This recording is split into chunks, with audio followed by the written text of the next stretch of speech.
Hello.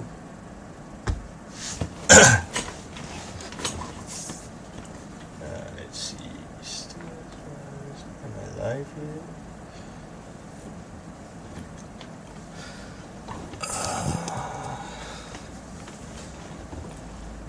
Hello. Is there any games today? Maybe. Okay. Hello, am I live? If I'm live, say something.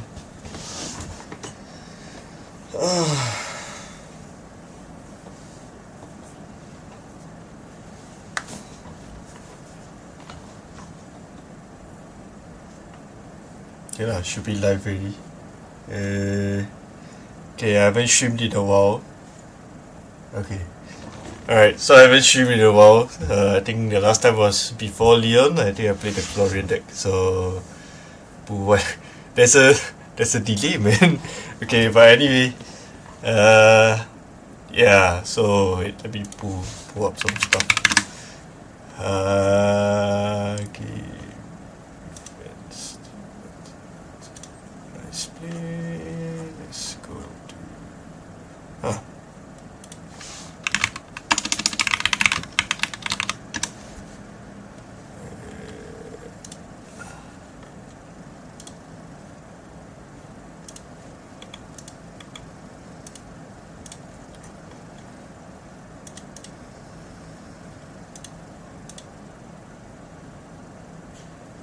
Okay, while the page is loading, so yeah, I went to Lyon 2 weeks ago. It was start of the month, right? I think.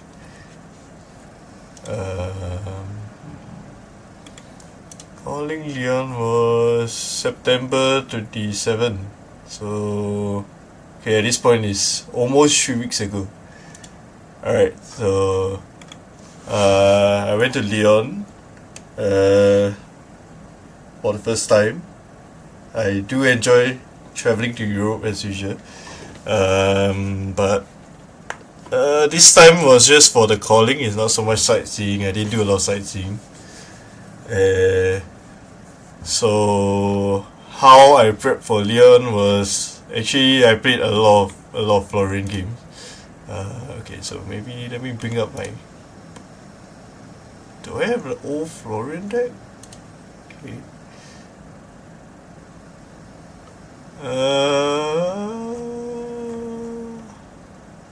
Okay, I think it was. Okay, I think it was something like this. Is weird. Okay, let me change the screen. Okay, so this was like the Florian deck that I was intending to play for like a week. I mean, I think recently they've been adding things like what's the card? Become oath. Become. Okay, what is the card? Yes. So they've been adding things like amplify the Arc Knight to the Florian deck to utilize all the rune chants that you generate from Arcane Seeds and stuff. Okay, but this initial build that we had was I think I removed some stuff like Cadaverous, that's why it's like 53 cards or something.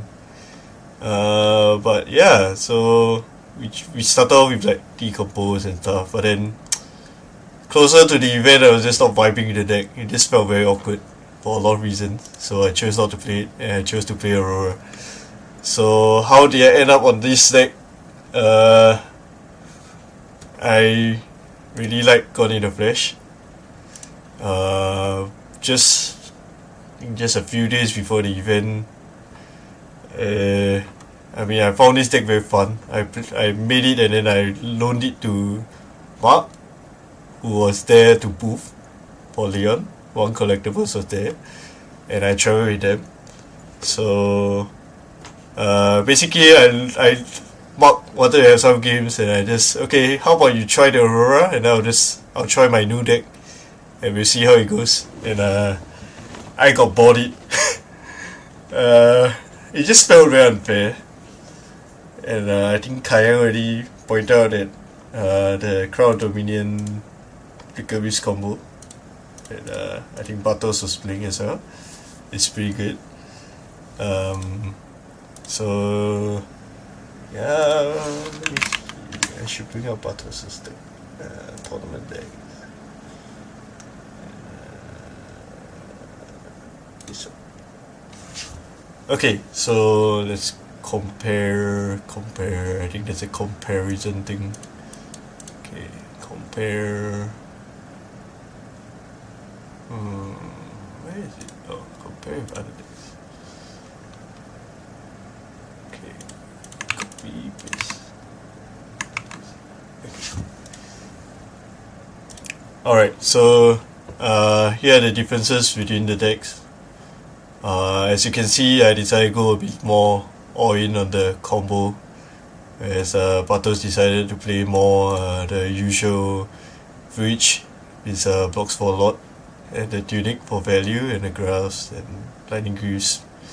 So Tunic and Lightning Greaves enables you to play instants as go against, so it's like snaps that basically can block for one. And he focused more on the instance, whereas where is that? Sigil of Solace? It's the Sigil of Solace. Yeah, Sigil of Solace, which I didn't play so this was the I focused more on the combos. I had more go again cards, I had like less instance, I had more non-attack actions like with lightning, and I had cards like Photon Rush for the go again. During the combo turns you get extra damage. As for blues, I played noticeably less blues. I think he was on 11 in total. I am also on 11 in total, I think. 11? Yeah, 11. But basically Warmongers came in against Azalea. So I was having some games into Funfei playing Azalea before the event, like last minute testing.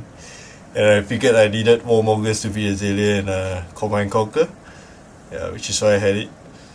Alright, so that's basically the differences. Bartos played more of a mid-range style, value-oriented Aurora with armor to buffer his life total, whereas I played more of a combo style that abused Crown of Dominion and Itaian Reef.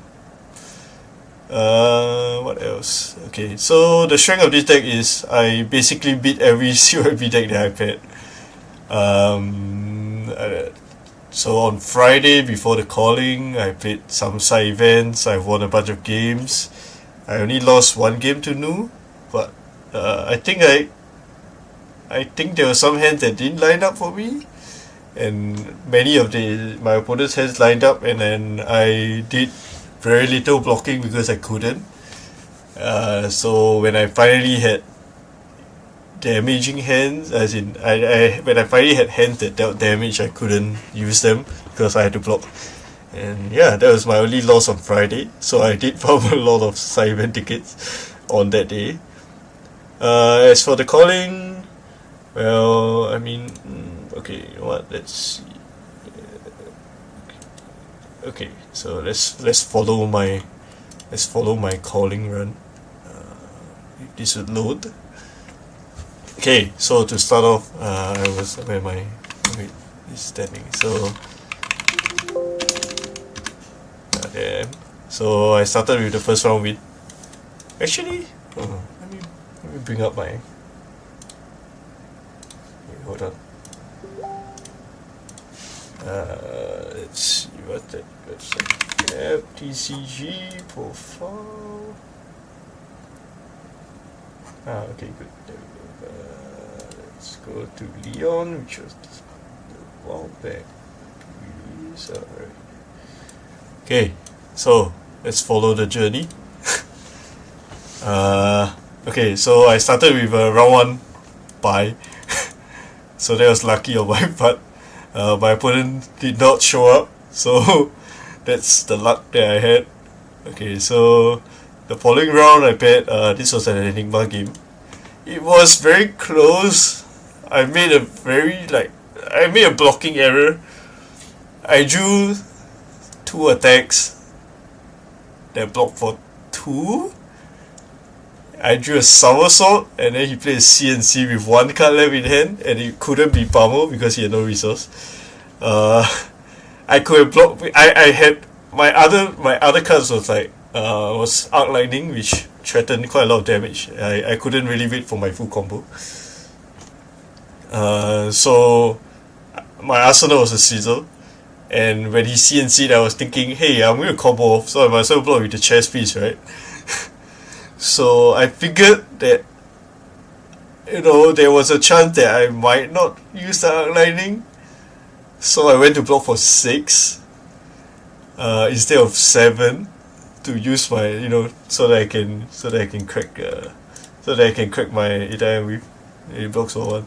So 2 blocks with graphs. I block 6, so I will have 1 like block floating in a sense if I wanted to commit onto the Arc Lightning play. But I chose to block 6 and then play the somersault to return the cards, and then he showed me his last card in hand, which couldn't have been a problem, but it was the greens. So it destroyed my arsenal, and I still went for the combo anyway. And did I go for the combo? Yeah, I think I did. I went for the combo, and then I lost by very tiny margins because of that.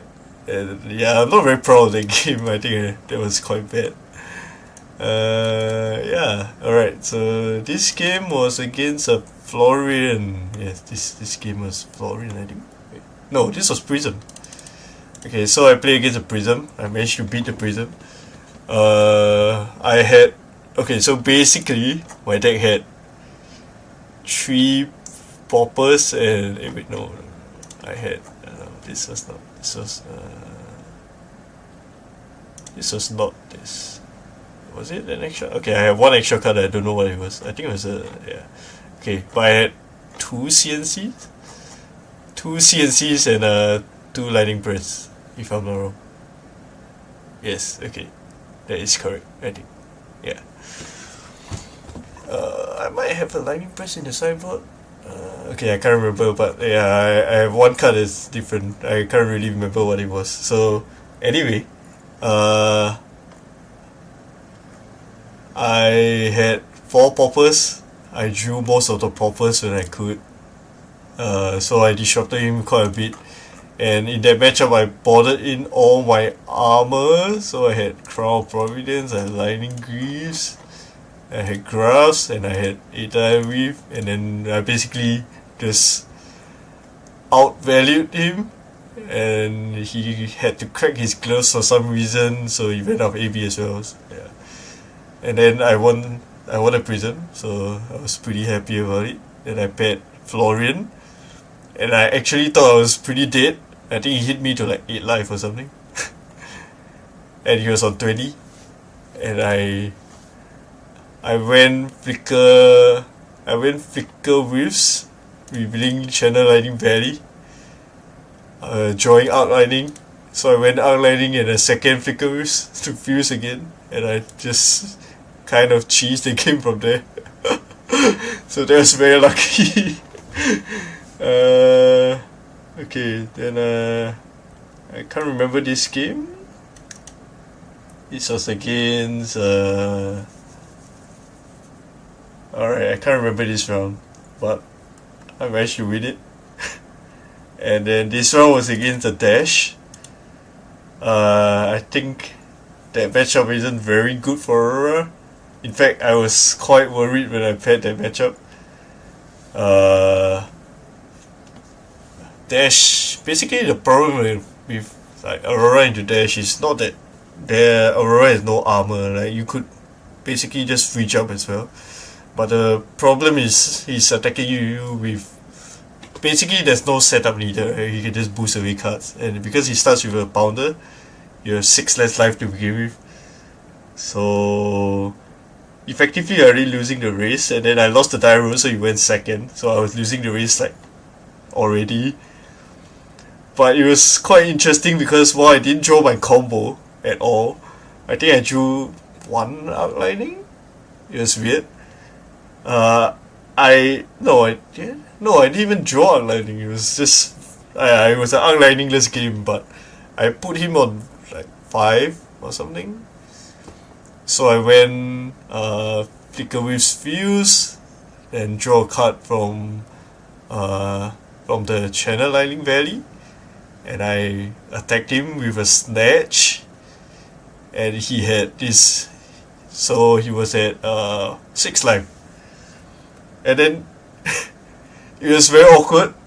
He was looking at his hand,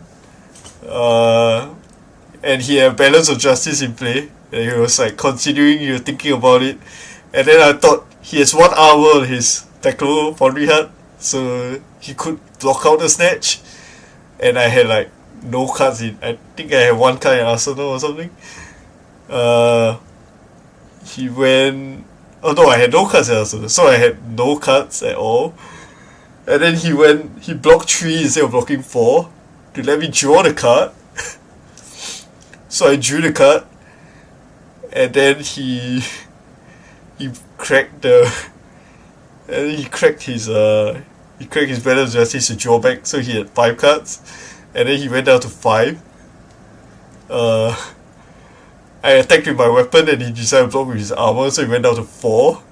And my last card in hand was a flicker whiff that I couldn't use, but I still had my goal and iron whiff, so I cracked the iron whiff, I cracked the goal, I drew burn up shock.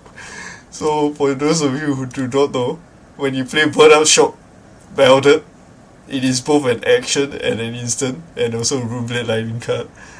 So I flicker whiff fuse without 3. He had AB1, so he could only block 1. And then I burn up shock, which now 3 arcane damage because I fused the second flicker whiff. And so he died with like 4 cards and 1 arsenal. So I think I got really lucky that game. Alright.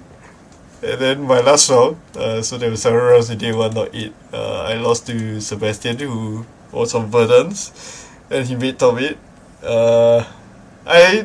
I wasn't very proud of my losses on day 1. Like, I completely butchered this game as well. I could have done a lot more blocking, I could have done a lot more like aggressive plays, but yeah, I just played really badly. I beat myself like twice for some reason. I have no idea what went on, so I was not proud of this loss. Yeah. Oh, I remember now. This was an Enigma game, but I think he didn't do much this game. It was quite one-sided, and he Aurora beat down all the breakpoints and stuff, and then when he got the Mira guy, I think I had my flicker whiffs to break it, so he didn't really have much going for him. Okay, so that's day 1. So I was 5-2. I wasn't very happy with my losses. Like, this loss was completely avoidable, this loss completely avoidable. Kinda upset, but yeah, I played on. So this Enigma game, I lost mainly, like, I butchered turn 1, I think. I could have just passed the turn, but my small brain decided to play some really ridiculous line that put me in a very bad position early. So I played mostly uphill. I would say Aurora is pretty favored in the Enigma, so 2 Enigma losses were yeah, it wasn't very good. Enigma OP, I mean, well. So anyway, what next? I beat Francis on Enigma, then I beat this guy. He was on, oh, I can't remember what he was on. Oh, this was Aurora Mirror. So turns out as long as you change this to Lightning Greaves, you can AB and you block slightly better. You have an edge in the mirror. So yeah, and also combo is king in the mirror, so damage is damage, so more damage good. Okay, next, this guy was Prism. It was a pretty close game. I put him in a very like do or die spot where he was basically dead if I had a popper, and I just needed to draw a popper for his erudition. And when he played his erudition, I had like 3 popping cards in my deck or something, and I drew none of them. Yeah, it was quite late, so I lost the game. But yeah, it was. I think this was like the only game where I think I could not have played better to determine the outcome.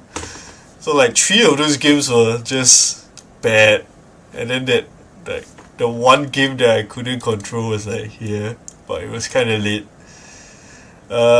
So I lost this one, which put me out of like cash finish as well, and then I bet Ian. Gordon was memeing me on like X, formerly Twitter, about how we should pair for the win and in, but you know we were both like X and 4 and pairing in the last round, and he was on the CYB Enigma. So I had some prior knowledge because I was walking around watching games, and fatigue decks tend to go really late. So yeah, I managed to beat him quite handily. I think it was something like, it wasn't close. He put me low from like spectral manifestations that attack for 8, but that's pretty much it. I wanted to use a Flicker Wisp as a tempo card, but my Lightning Valid decided to draw an outlining, and I so happened to have a second Flicker Wisp, so instead of having to just wait for my stack very patiently, I managed to pull like combo toys, which completely destroyed him. So I mean, the deck functionally is already very anti-fatigue. You know, if you have no go again, your with lightning views gives like Arcanic Shock with go again, which kind of caught him a bit off guard, because he was like, hey, this guy needs to create embodiments to have go again, but you know, I just went with lightning Arcanic, and then it's just like go again, and he just had this shocked look. Yeah. Alright, so I ended the tournament like 8 and 4. I think. Where am I? I think I'm like. Okay, let's close this. This page is not loading, so it's fine. Okay. So I ended up here. I'm here at 49 because of my 3 losses that could have been like completely avoided. I've been traveling a lot this year. I traveled for like Proto LA. I traveled to, I think Phuket was this year. Yeah. Then I traveled to Amsterdam for the second Pro Tour. And then I traveled to Manila. I've been doing a lot of traveling this year. I think I learned a lot from all this traveling, even though it's extremely expensive. Like Amsterdam and LA are very expensive countries to travel to.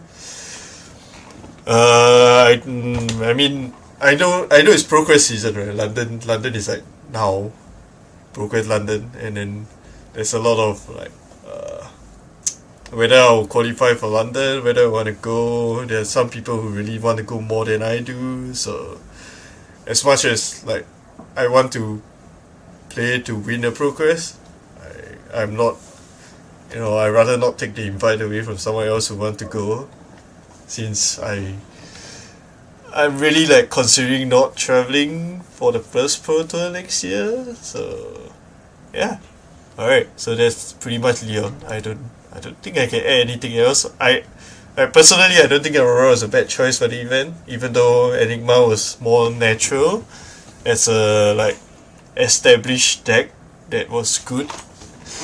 But I really enjoy playing Aurora. I think Aurora is like one of the most fun heroes that I've played in recent history. I've practiced a lot of Aurora, like hoping I can play her for Worlds, but we have a new Armory deck coming out that's not very healthy. I've vastly underestimated how strong their Shire will be, so it's unlikely that I'll like play Aurora. Anyway, I would love to play Aurora. I think this deck is very fun. Yeah, so Anyway, this is basically the core of the deck. Like these 3 cards here. There are arguments that I should like, hey, you should cut. Hey, you should cut like Shadow Lightning Valley because it doesn't block, and drawing 3, like drawing 2 together is kind of bad, but I like it. So yeah, okay. So that's Aurora for that. Alright, as for drafts, okay, let's talk about Rosetta draft. Okay, so I've been drafting quite a lot for Rosetta. I think all the split cards in rare, and not these. I mean, this is good because it blocks 3. I do think like Discipline Life is very good, especially when you can combo it with like Fertile Ground after you decompose. But these are really, really strong cards in draft. Any of these Mel cards are like bombs. All of them are crazy value, and they all block for 3. So yeah. As for how the draft goes, like, talking about Osaka, since it's mixed format, I really like the draft, even though they are very powerful cards. I had Plow Under play against me. I had the Tree play against me before. I've seen people play Seeds of Tomorrow for great effect. And Belling is, I mean, I guess I'm lucky I haven't like gotten hit by this. It's kind of stupid. Yeah, but what do I like? I think the draft is not as straightforward as MST. It's not like clear cut straightforward. Okay, if you draft this, you should like, that's like, I open Mirror Guy, or like, I mean, Enigma's clearly the best if no one else is drafting. I think each hero has its strengths, and like barring some drafts where you have like 6 Earth heroes and 2 Lightning heroes, which do happen, like you have 4 Florian, 2 Verdants, I think the draft is very fun. And even then, having 6 Earth heroes is not really as long as you do it properly, you're not like hard forcing a class, I think it's like totally doable. So I would say like defining elemental cards are like Fruits, Autumn Starch for Earth. Like Cadaverous and Blossoming are very good as decompose cards in the common slots, but because of how Earth is structured, like Decompose is quite contested for Florian especially, so you might not see so many Decompose cards. But like if someone passes you like a pick 4 Tilling, I mean, I'm not complaining. Okay, so yeah, so on mainly these, Harvest Region is stronger than Shongyu just because of life gain. It's good against Wizards. So that's for Earth. As for Lightning, I think this is one of the most underrated cards in Lightning. This is basically Lightning Fruits. Instead of gaining life, it prevents damage, and preventing damage prevents Surge. So yeah, key Lightning card. Another one is Red Fry. Universally good, like good in Aurora, good in Auxilio, good in Aurora because of the natural go again. And if you look at Starfall, you need to play a Lightning card, otherwise you can't attack with it. Okay, Lightning Surge, but it's conditional, and then if you draft enough like instants, this is a very good pickup. But yeah, I think this is like core card for Lightning. Core card for Lightning is a Fry, and this is for Aurora. If you do happen to like draft a full Wizard or Auxilio deck, Flash is very good.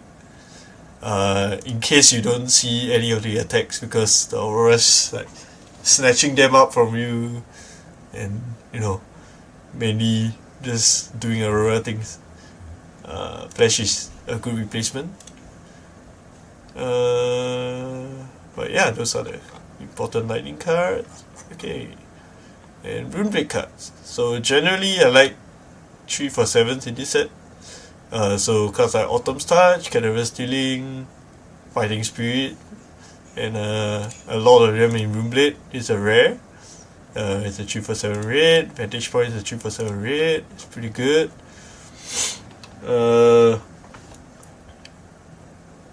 What else? Oh yeah, this casting Dirge combo is I mean I would say it's underrated, but people do underestimate how much damage this 3 card hand is. I think it's 3 cards for 6 arcane and 4.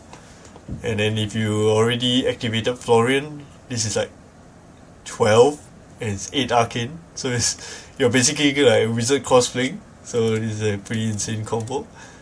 Rune Ranger is good because most of the time you get, like when you play cards like Harvest Season, or you create embodiment with Aurora for another attack and then you start with it, it's not too bad. But it's more of a Florian card, so you get to play more cards out of your hand. This is the Aurora card, so you can play like Discharge into a high notes and then you make an embodiment, so there's 9 for 3 cards. That's not too bad, it's like 3 per card. And Malefic is more of a Florian card, but you won't complain with Aurora. Yeah, Oath is a good 3 block. So for Florian, you shouldn't restrict yourselves to like just 3 for 7. Anything that makes your, because of how arcane damage works, sometimes you can't block the arcane. So if you want to be able to punish the wizards for dealing unblockable damage, so as much as possible maybe play like more cards, build a deck so that you can play more cards. So like Oath is pretty good in that aspect. And then for Aurora, sometimes you don't have enough lightning cards, you can do like Oath into high notes. That's quite a lot of damage too. So yeah, you should be looking for things like that. And then on the wizard side, generally you can take any arcane damage card. Of course, Zero Cost works well with Verdams because you can use your equipment. You can use a staff to enable like search effects. You can force them to block, or you can just amp. So it's like a 1 for 4, but if you pitch an elf card, it makes an embodiment which lets you block with your non-attacks for 4, which is what you want to be doing. But generally, I mean, you can't really go wrong with taking even 1 for 4, so 0 for 3, some of them have more text than others, like Pop the Bubble. But yeah, I mean, Glyph Overlay definitely works better in Auxilio, but there are generic Sigil, like Sigil of Finder for buttons, so you can put it down, gain life ping, deal damage. The life gain works for buttons after you decompose. Yeah, so I did mention I like a bunch of 3 for 7s, and also this. So the infamous Count Your Blessings in CC. I would say the red one is definitely good in draft because you always gain 3. So this is like your way of blocking arcane damage. Of course, it's not an arcane polarity. This thing heals 4 for 0, whereas this is like 2 for 3. I mean, this is not so conditional where everyone's dealing arcane damage in the set. So obviously polarity is better, but I mean, you shouldn't discount this card. Count Your Blessings, discount. Yeah, I think that's pretty much it for draft. I think there's a lot of nuance in the draft. Certain picks the influences like what other people pick down the line. Cards like Fertile Ground is very good because it's like one of your few ways of dealing with wizards. But yeah, I mean, there's nothing much for draft other than that. Okay, then let's move on to CC for Worlds. So this is a good gauge on what's doing well at the moment. This is I think this is pre-armory decks. The Shio stats are not very good, but the most played decks are like Aurora, Florian, Viserai, sitting at a very insane 60% win rate on Talisha, with like 21,000 games. Alright, so let's talk about each hero and for Worlds, and why to play or not to play them. So Ragni, you're hunting what, Crown Dominion? So try not to play Ragni. Aurora, I would say, is not bad. The strength of Aurora is just if you build the deck more combo-ish, this combo, and then you focus on these two cards, you get to beat any Count Your Blessings deck basically for free, as long as you do it properly. And I mean, 23,000 probably the most popular deck being played right now, with like 54% win rate is pretty good. Surprisingly, also very good in the Azalea. Even though you associate Lightning with Go again, but I think Aurora has one of the best Azalea matchups. Guardians, Dash. Okay, so on Dash IE, everyone suspects Dash IE is gonna Living Legend. Whether it's like close or not, let's see. Living Legend. Okay. Alright, so Dash IE is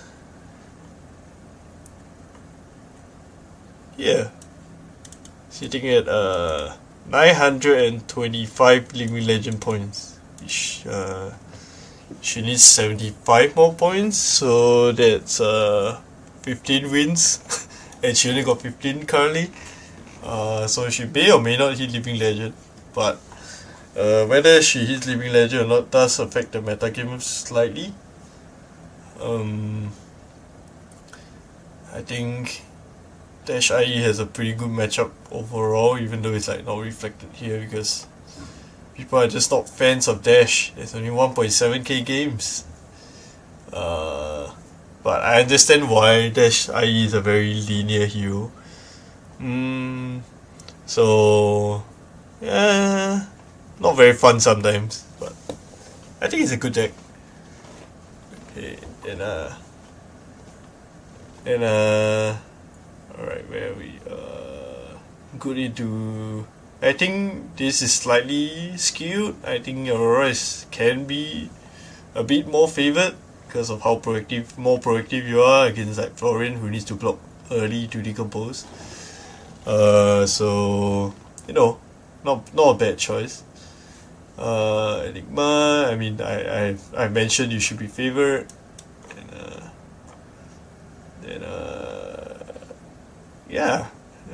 pretty good overall for Aurora. I do think like it's a respectable choice.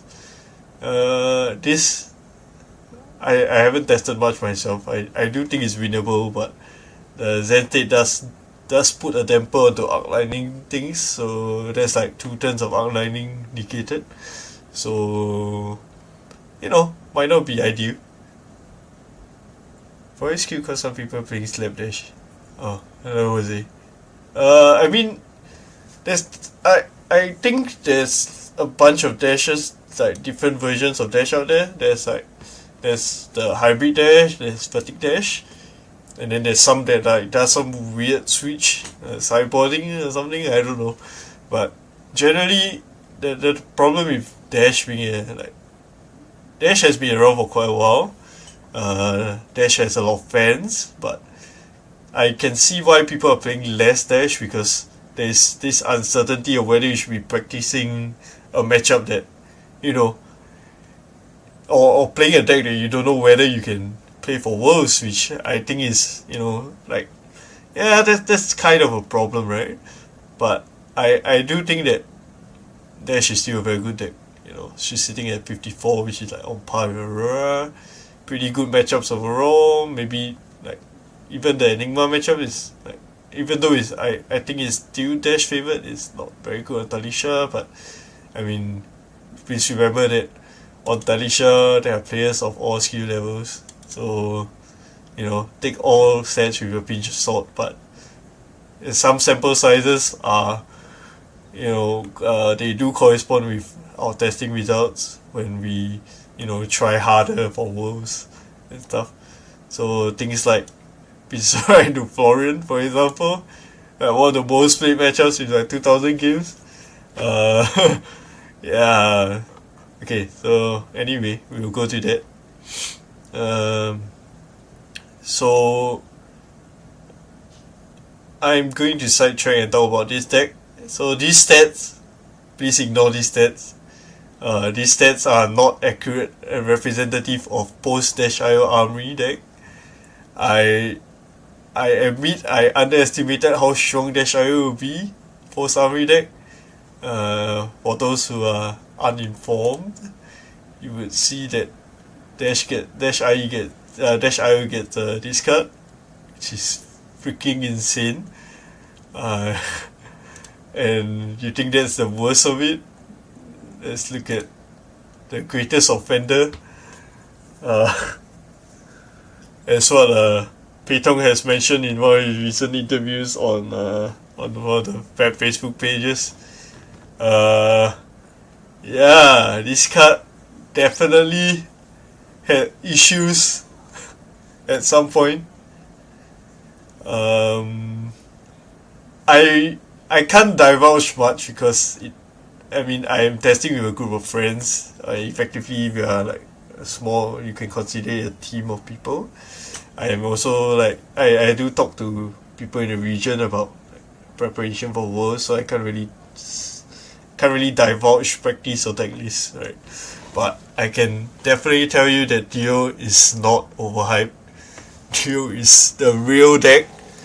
I mean, if you want to see the deck in action, you can come to a ProQuest this weekend. There are 2 CC ProQuests. I will be playing IO. If you actually do not believe in the power level, you can watch it live, but I will not be showing my deck list, unfortunately. Especially not online. I'm sorry, I really want to, but it's not just, the deck is just not really just mine. It affects like other people, so I'm not going to do that. But I can tell you this is straight up pretty busted. And yes, we did test into her bad matchups, okay? So things like Azalea, I think Azalea, okay, actual Azalea testing, maybe not, but the deck beats Nu quite consistently. So the deck beats like some of the more meta decks now, and there are very few decks that I think are very favored in the show at the moment. So yeah, if you wonder why I'm not playing Aurora for Worlds, now you know the reason. Okay, but anyway, so these stats are not indicative of the strength of IO at the moment. So we'll see after this progress this weekend. Yeah, it's released tomorrow if I'm not wrong. Yeah, so we'll see a lot more of IO. So definitely not overhyped. Definitely a strong contender. Probably best deck for Worlds. Even for I think even if Ira exists, I don't think it will make much of a difference. Okay, then Deshai, I covered it a bit. I think Deshai is a very strong deck. The only problem with Deshai is just uncertainty. 15 ProQuest wins in the grand scheme of things. So if you go to this, where is it? Meta game minute. Yeah, you see that 15 ProQuest is actually not a lot of ProQuest. 15 ProQuest is like Enigma 123. So there is always a chance that Shiny does well in like a week. So the uncertainty probably like means less people want to play the deck because going to Living Legend. So what's the point? Emergency ban, very unlikely. They have mentioned it before that they're not going to do things like that unless it's but who knows? Maybe when the Armory deck releases Monday, they just pops out an announcement and says like High Octane is banned, and then now we all scramble to prepare for another different meta. But who knows? Okay, Dory, I would say has legs as long as your meta is not filled with this horrible matchup. Decks that choose to say no blocks, you have a edge into. I don't think Enigma is going to be very popular going forward if aggro decks are going to take the stage, especially this aggro deck. Wow, that's actually freaking insane. That's like 62%. Okay, but yeah. Okay, moving on. Enigma. Yep. So the problem in Enigma or in Illusionist in general, I generally do not like to play Illusionist into aggro metas. So going forward, I believe we are going to quite aggressive metagame with Dashayo being the king of aggro. Zhao is not out yet. It'll be out after Worlds, so you can. It's legal for KL. Maybe we'll play Zhao there, and then Enigma will come back and ruin our day. Okay, we can talk about Zhao in a bit, but let's finish up like Worlds. Let's talk about Worlds a bit. So, I admit I brought Illusionist into aggro metas, and that is cause for why I'm saying this. Okay, so I brought Prism into a Briar 5 meta. I'm not proud of it. I almost got it, but I lost 4 in a row. Then I brought Dromai into Lexi meta. Dromai into Lexi was not great either, so I wasn't very proud of that. And then I brought Enigma into Zen meta. So I have explained like why I've chose the deck, but am I proud of those moments? No, I'm not. So yeah. So am I gonna play Enigma into the aggro meta? No, I will not. Anyway, I do think Enigma is still quite solid if the meta game is not so aggressive. It's more mid-rangey, people are trying to get value, extracting value from the cards, not like vomiting 20 cards a turn or something like that, but yeah. A 5 is a slightly worse Lightning Aurora, so Lightning 5, which is Aurora, so okay, Yao not Yao, I mean okay, what else? 14 tier D according to card guys, do you agree? Hey, you know what, Brandon? You keep drawing your Luminas on turn 3s in multiples. I mean, that hero is fucking tier A. I'll give it to you. But if you don't, I can't disagree. I think Bodin is not very good. But, I think, like, why not? I mean, if you keep drawing your best card in the deck in multiples, and that's your game plan, I mean, the deck can be pretty good. I do think it is that way. So, okay, moving on, Florian. Florian is Earth. I mean, he might as well have the Earth Guardian keyword, but he's Runeblade. But he has Guardian problems, so decks like Enigma does pretty well. Kano, historically Guardian killer. What else? And Viserai also historically have beaten Guardians. Draw good. Hey! Drawing good is how you win events and games, okay? Not to discount anyone who has won an event before, but they have won events because their draws lined up. I'm just gonna say that's how it works for all card games. I have won a lot of games because my draws lined up. I have taken games off people because of that. I have also lost games because of that. Like, I think at Manila Pudding had 1 Art of War. He ended that turn with 3 Art of Wars and like 35 damage. So, you know, it does happen. But does he make like Pudding a worse player? No, he's a very good player. That's why he does well. So, you know, luck is part of card games. So, I mean, to discount a specific deck just because like, oh, you need to draw well is not really like the way to go. But I mean, as with all luck-based things, consistency is a thing. So if your deck just relies on 2 cards, like drawing those 2 cards early or at a very specific time, you know, it might not be as good, especially when you have like what 58 filler cards. Okay, in this case like 54 filler cards. You know, it might not be the best, but if you always draw them, you know, you have the best deck. So that's how it is. That's how some decks, you know, you ask yourself, why did this deck top it? You know, try asking like, oh, does this deck have a auto win draw? Like, does it win off drawing a specific combo? You know, I mean, let's face it, like the Aurora deck can do that kind of shit. Like you draw Outlining, Flicker Wave, Outlining, and then this is like 4 damage. The goal is 4 damage. Like, come on.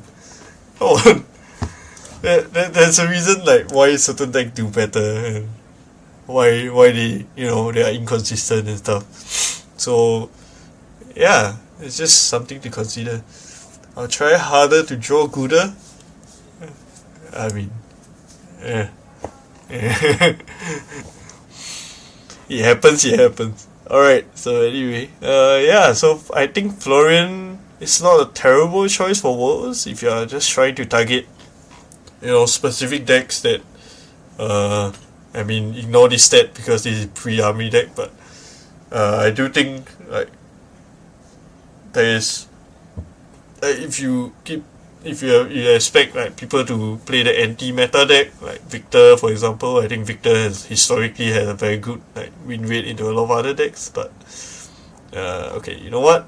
Let's go to Victor because I think he's a very good anti-meta deck. So since you're on the topic, I mean, Victor is like 52%. He's not very popular at the moment, alright, but he's still winning more than, you know, like what?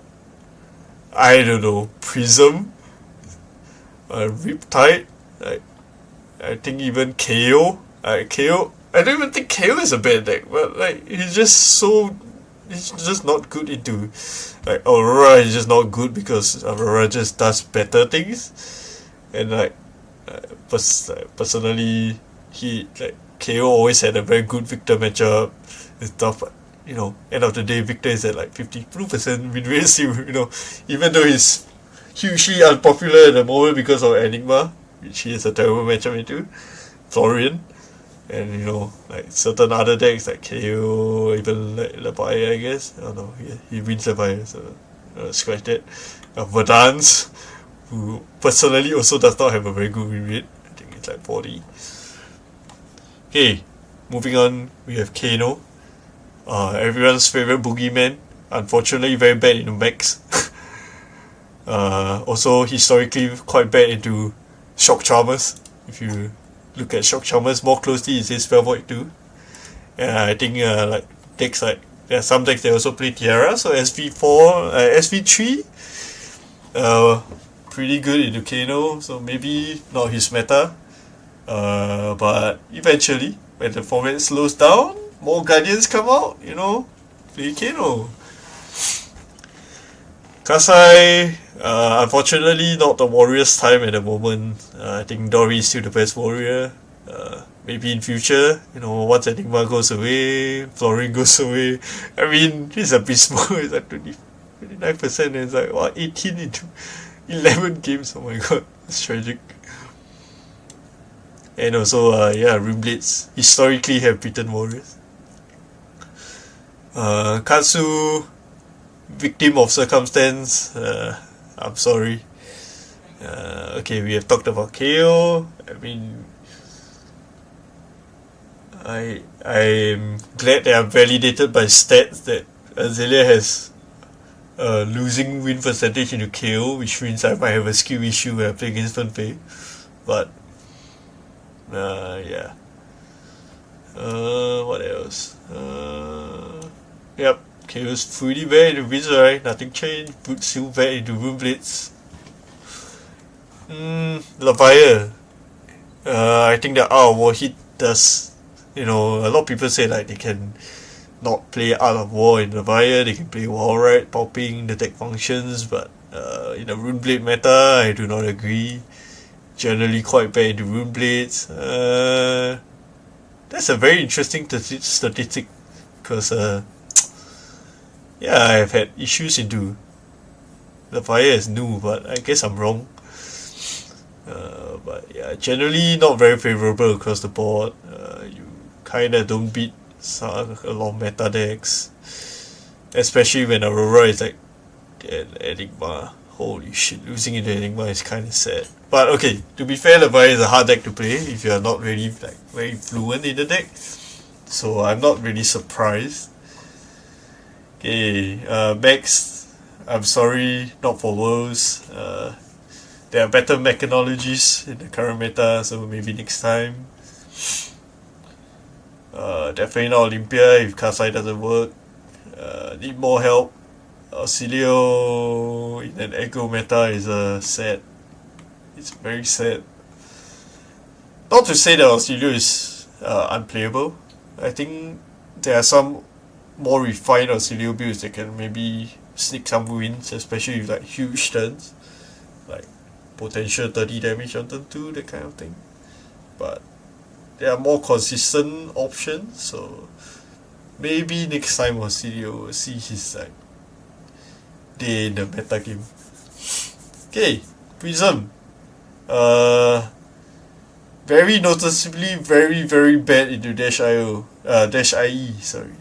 For obvious reasons, because Pounder represents quite a lot of your life. You start at 32, you're 8 life less, and you're 6 life less on top of that. So, yeah. Generally very good into Kano still, because your main game plan did not get hit, which is to attack with Heralds, but now slightly worse into Guardians. Noticeably this, wow, 28%, pretty bad. And Victor, which is 25. Wow, that's terrible actually. Interestingly, yeah, I guess Prism's not very good now. Doesn't help that Dash IO is getting a bunch of new toys, so probably shouldn't consider this. Right now, yeah, if people are not blocking, they're attacking with cards, your Intimidate does nothing, so I do not recommend. Okay, Riptide is in an interesting spot. So, the problem with Riptide into Dash is just Dash has items, so you're not really fatiguing it, and Boost is very good in general. But yeah, you automatically lose to Count Your Blessings Riptide Dash, so terrible.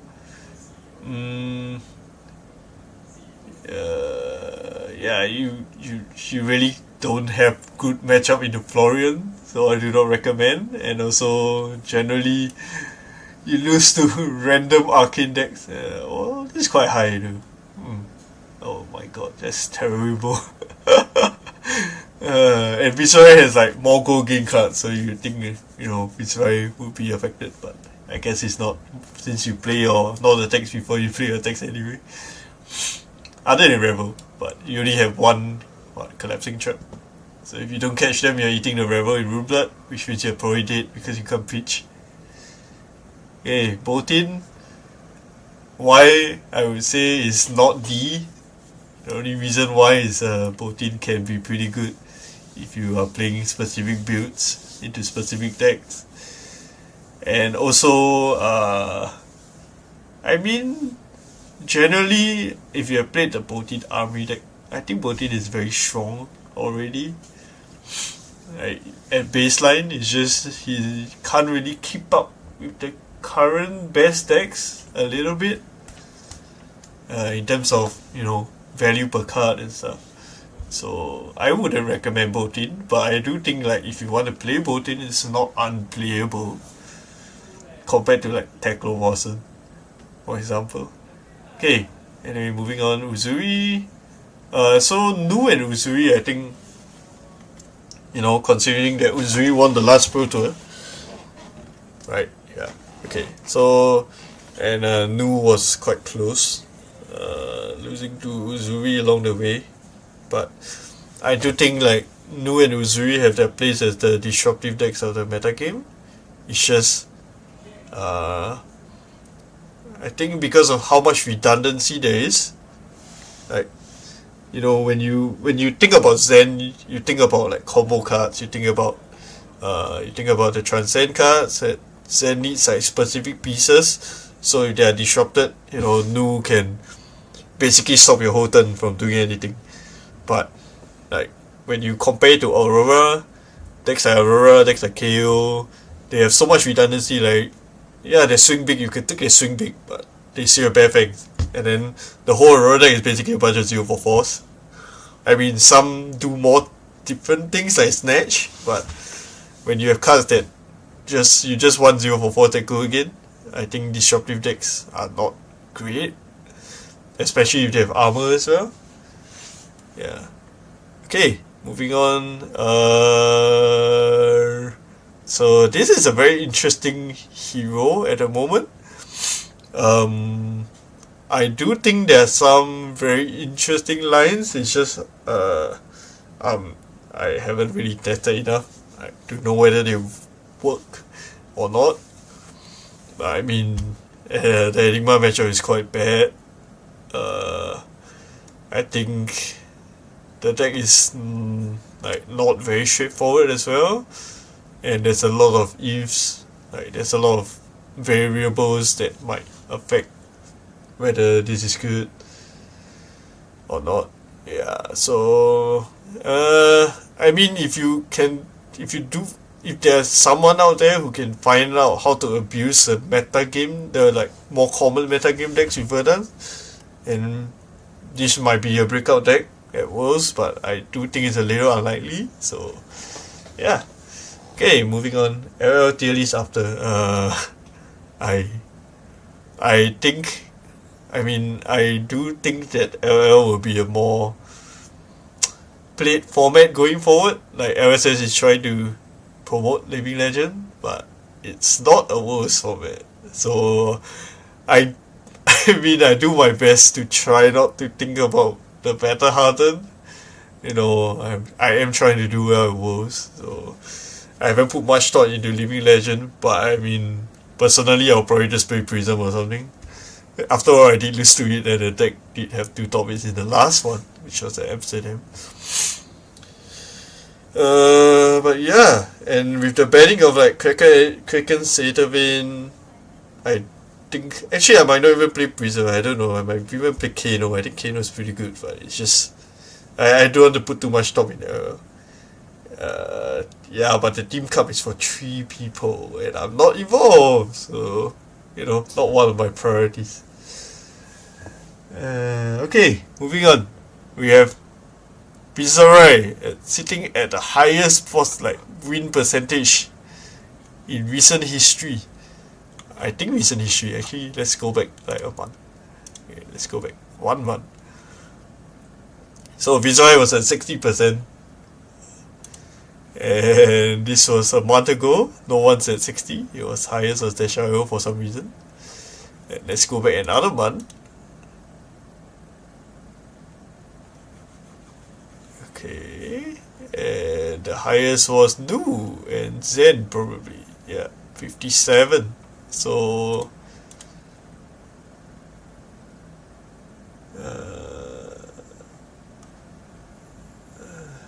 okay, so anyway, which is the best injury? I mean,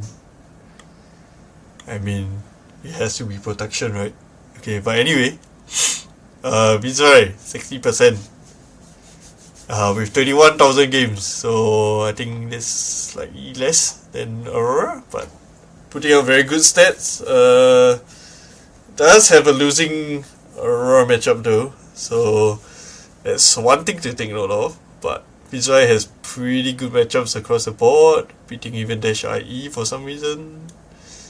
I guess the mixed damage is quite high along with the blocks, but Mm, yeah, but going second dash IE is like really. Oh no, going second against dash IE has been pretty bad for Vijay apparently. But yeah, I mean it's quite green across the board. Wait, Jose, what context is that? But anyway, yeah. So the thing about Vizsla is I do think that it's a much better deck than like before Rosetta, and you got a lot of new toys, right? If you just look at Rosetta in general. Yep. If you look at Rosetta in general, what do you get as Vizsla? You got Daewoo Dirge. Basically, read the runes with go again. You have Rune Major Swarm. More Swarming Gloombears. What could go wrong? You have Malefic. What does this combo with? This fucking combos with Moderate Tide because it's an action card. Like, wow. And you have Moderate Tide but blocks 3. How, like, Succumb, discard card. You have Stuff Out, discard card. You have even block 4. Like Vizsla has so many things going for him. Yeah, I mean, and you have like Face Purgatory as a blocking card, so I'm not really surprised at how high Vijay's win rate is, especially how good it is. Should I run Erase Face in this?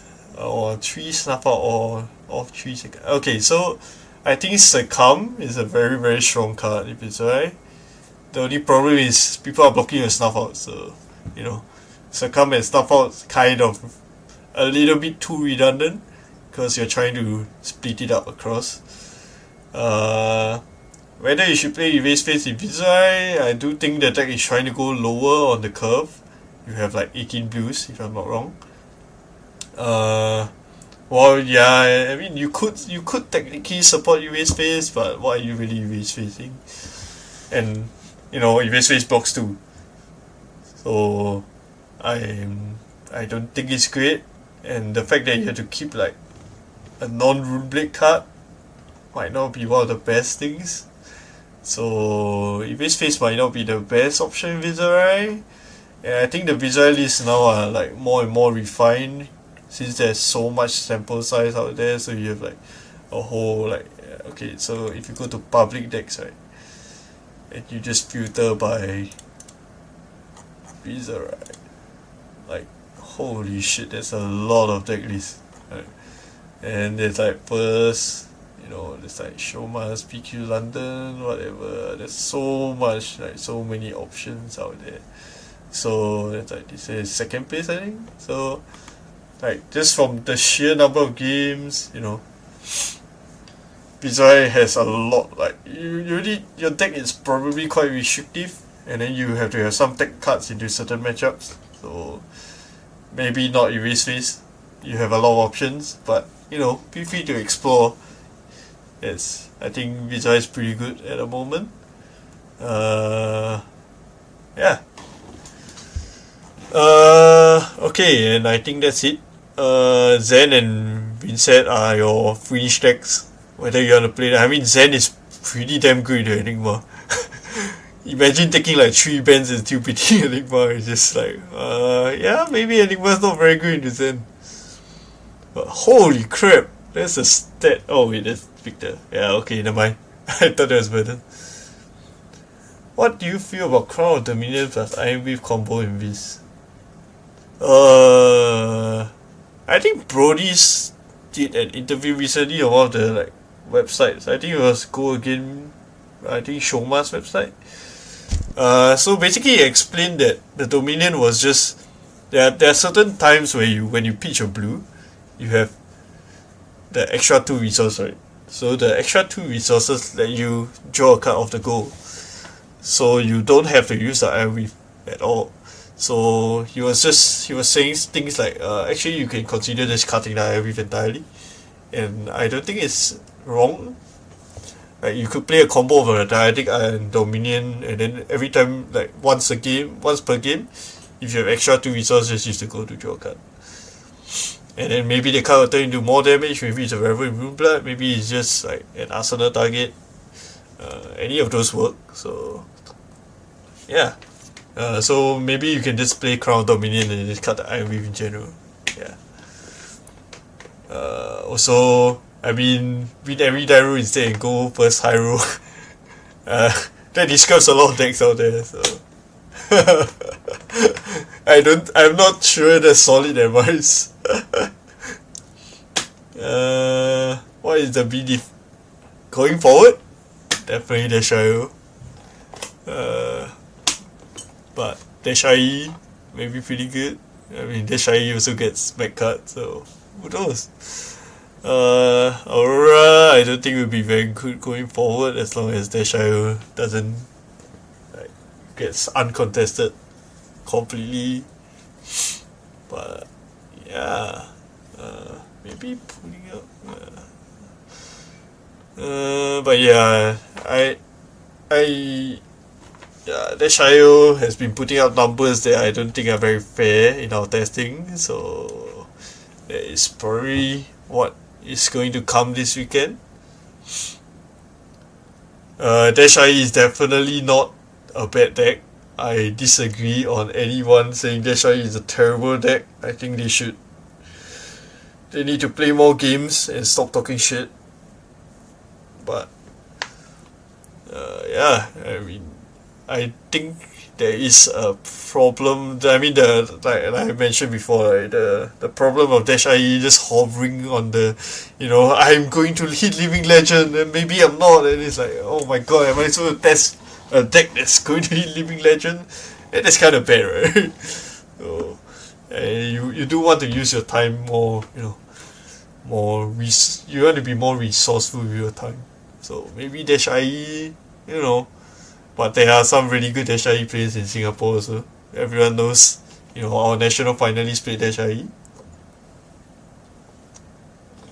Yeah, Shirei was playing Dash IE, so, can't say it's a bad deck. Our recent Better Harden was also won by Brian, also on Dash IE. So is Dash IE a bad deck? I mean, I don't think Dash IE is a bad deck, but hey, you do you. What do I think of Dash IE being so close to LL before Worlds? That's just the system, man. That's LSS. That's a system LSS put in place. So, I can't really comment much on it. I do think like, what did I have to say? Have you locked your deck for Worlds? I don't want to admit it, but I might have to play a deck that I rather play Aurora, but I don't think I can play Aurora, so there's only one other option and everyone knows what that is. And you'll see this weekend. I'll definitely bring it out to a progress. So yeah, okay, so I have okay, good night Nigel. Okay, so Living Legend Heroes. It's not included here. Oh yeah, because weird. It's a tab that doesn't work. Okay, but anyway. Okay, so I mean, since Jing Han asked for Living Legend, so Living Legend Heroes. Zen level of nuts. It's a different kind of Zen level of nuts. Okay, so for LL, what should you look out for? I say Icelander. Yeah, I mean, okay, we are talking in terms of like, let's say you are going to Japan, you didn't do well at the calling, you didn't do well at Worlds, and you end up at like freaking Better Harden. That's kind of sad. It happens every time, but it happens. So, things I'll look out for, Icelander, Channeling Frigid Unbanned. You can even play decks like Lexi. Lexi is still pretty good. I would say Briar, turns out if you come up with a set of Earth and Lightning, and then guess who's Earth and Lightning, look at this person over here, Earth and Lightning. Also got a new tree block, so can't really complain. If you're talking about tomes, this guy plays the most tomes. What else? I would say even Aurora can be a contender in LL. This guy as well, considering elemental set also can use lightning and earth, so why not. But the two prisms, nothing got hit. Still got a very good like him matchup. All the guardians have problems, and of course, how are we ever going to forget that this guy can play CYB? I mean, let's be honest here. Thankfully, it's Living Legend, but I am glad we don't have to do this in Classic Constructed. I just put it out there. Like, dude, this deck is just so damn stupid. Yeah, and of course, Auxilium. Who's to forget the other wizard that can use Storms? Yeah, you can use Storms in the Lightning deck. Wow, in LL can be pretty good. Yeah, I think it's just those heroes. You can consider the Berserk KO deck. I think it's okay. But yeah, I think that's pretty much it. Yeah, you can play Bravo like so many ways. Right? Okay, but yeah, that's LL. Decks to consider bringing overseas. That's right, Jose. Crown of Seeds and count your blessings. Wow, didn't think of that, huh?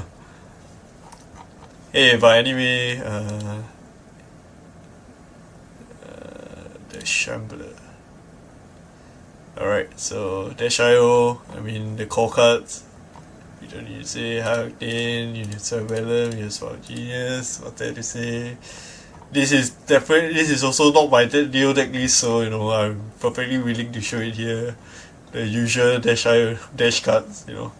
There's nothing secret about this. But yeah, Spark, Cerebellum, Hurricane. Hey! What a straightforward deck! Wow, is it overrated? We'll find out this weekend. Yeah, I think this is what CC will look like in the next month after Worlds. They are definitely going to do something about it. So if you want to offload your back cards, now is a good time. All this is good. Okay, but yeah. Okay, anyone got any questions at all? Like you wanna ask draft questions? You wanna CC questions? Since, you know, there are a bunch of people here, I can answer some question.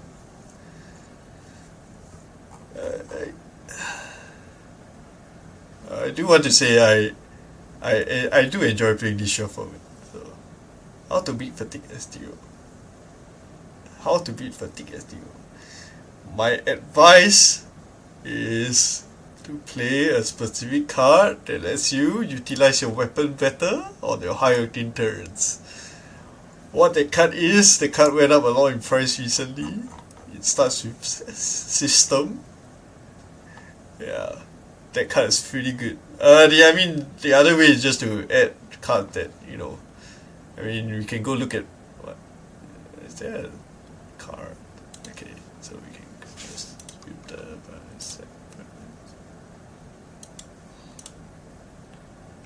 okay, so how do we beat Fatigue? Is there a way to... Okay, you know what? Let's go to the main website and go to the gallery.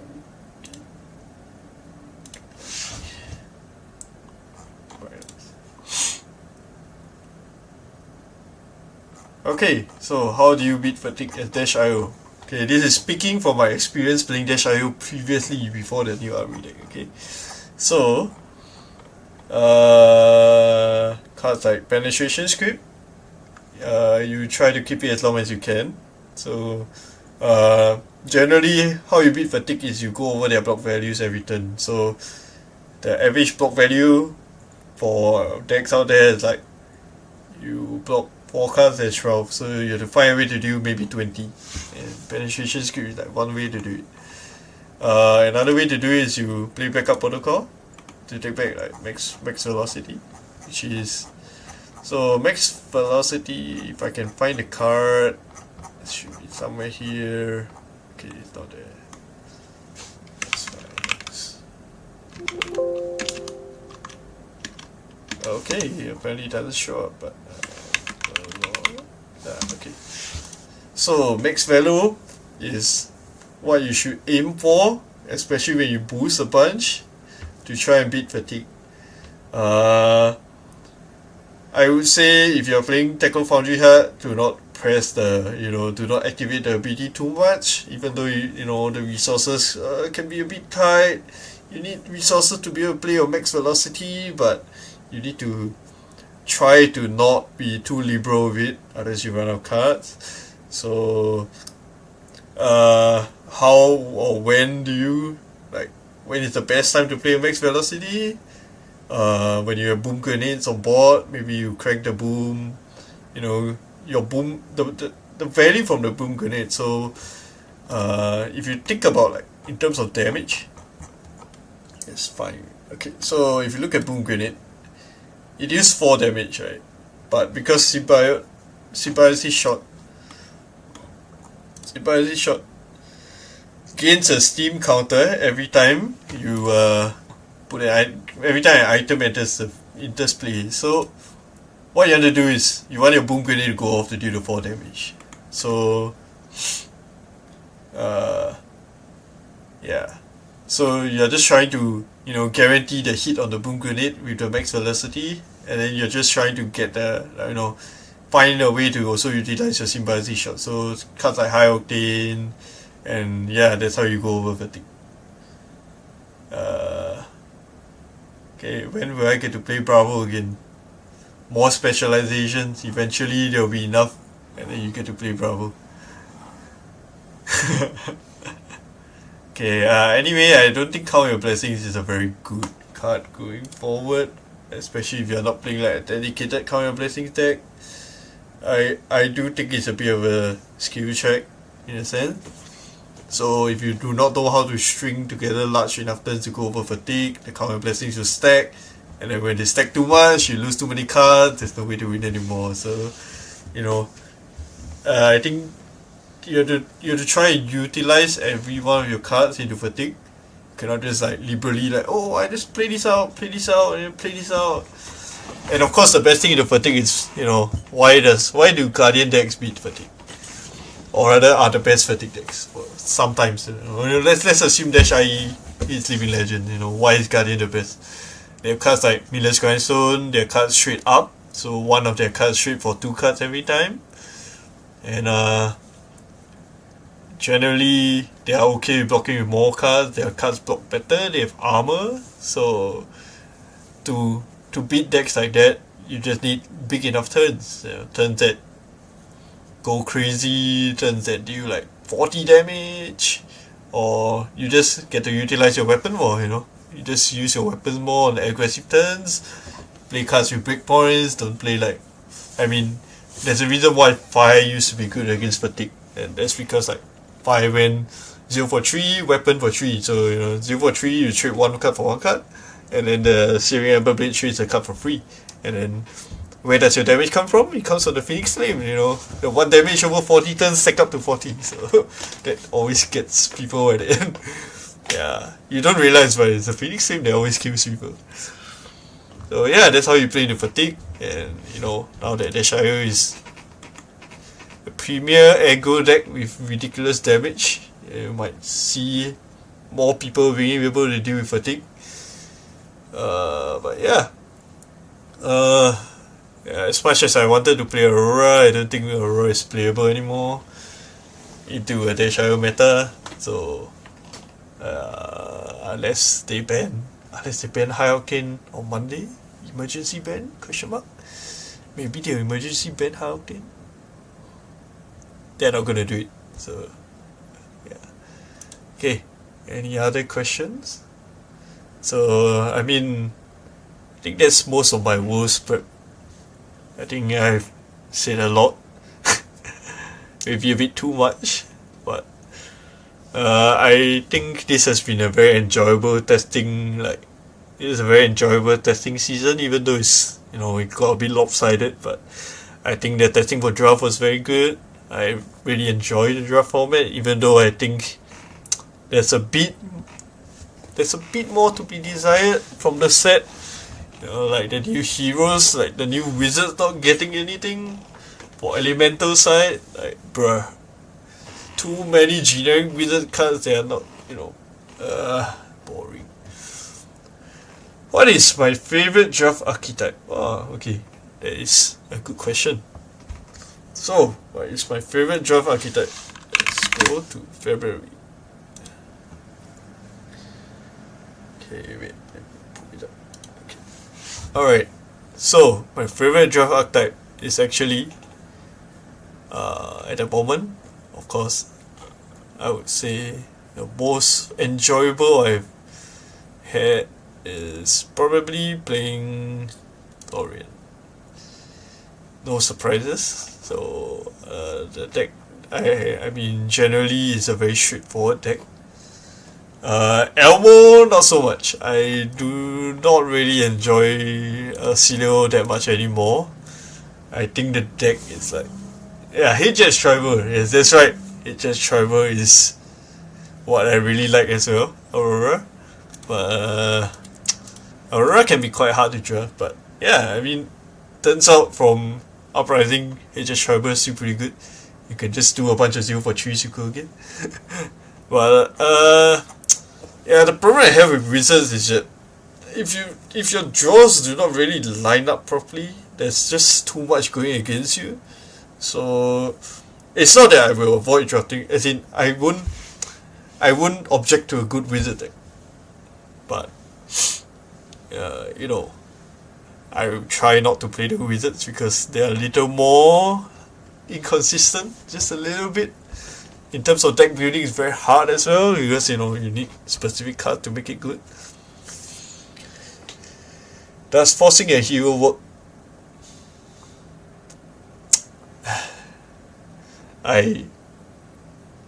Okay, so here's my philosophy on draft. It's very simple. If you want to force a hero, that's on you. But the best way to draft has never been to force a hero, ever. You always draft what? I mean, sometimes it's a little bit hard to draft a bit more reactively, but you can always take the more proactive cards in a draft, and then slowly inch your way forward, and then eventually you'll find like what people don't want. But forcing always has its upside. So for example, let's say you open the first pick Arc Lightning. It's such a powerful card, so you can force. But if your first pick is something along the lines of like, I don't know, Red Fry, does forcing it work? Maybe not as well. So I think it's really dependent on whether you get like one of the busted M's in the set, or like Arcane Seeds, for example, even Burn Up Shot or Pulsing Aether. Like, I mean, it looks like, I mean, honestly, it's like, oh, you pay 2, you get 4 damage, and you gain a life. It's like not much, right? But in terms of like a single card value, for example, imagine you had a resource and you have to play like a surge, Aether Quickening. Like, look at Aether Quickening compared to Pulsing Aether. Like just, I mean, this is just so much better, right? You get 1 life out of it. You force arcane damage through. Like, isn't this just better? And then the moment you play Burn Up Shock, like, is someone gonna say no blocks? Like, they better have a very good reason to. And the fact that you use like this card use 5 damage. How many cards do you use 0 for 5? Right? And Active Florin is also 0 for 5. So all of these cards just generate minimum 5 value. Like, maybe not Combat Storm, because it costs, it's 2 cards to play both sides. But all of these cards are just so strong. Like, when you take one of these, you can consider forcing a hero. But other than that, maybe not. I wouldn't recommend. Even then, like, when you first pick Valley of the Crown, do you force Verdance or do you force Florin? That's also another thing. Like, if you force Florin, like, what if you end up, like, you could play this in a very good Verdance deck as well. So. Yeah, there are specific cards that also make specific heroes a lot stronger. Yeah, that's all I'm gonna say, because that's part of the world spread. I shouldn't divulge too much.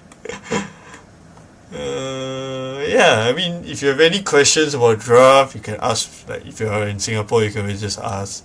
I'm always willing to say something that's not so vague. Yeah. So archetype, I would say I like to draft Florian and Aurora as much as I can. The rune blades are more fun. Reasons, I really need very specific reasons to draft rune blade. So yeah.